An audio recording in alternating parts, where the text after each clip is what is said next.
Ipagdasal mo ang panalangin ito kasama ko kung ikaw ay nahaharap sa oposisyon, ngunit maniwala kang bibigyan ka ng Diyos ng tagumpay.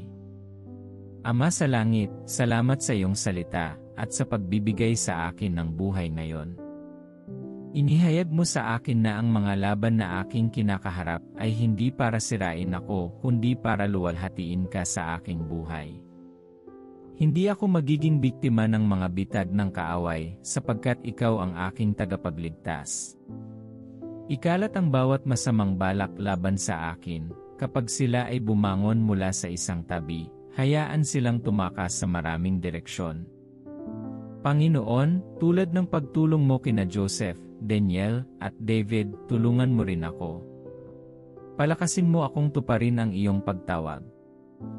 Palayain ang sariwang pagpapahid at hayaang maging sapat ang iyong biyaya para sa akin. Ibunyag at ilantad ang bawat lobo na nakadamit ng tupa, ngunit bigyan mo ako ng mapagpatawad na puso upang lumakad sa pag-ibig. Sa bawat pagsubok, bumuo ng kababaang loob, pasensya, at pagtitiyaga sa loob ko. Salamat, Panginoon, sa aking tagumpay. Sa pangalan ni Jesus, Amen.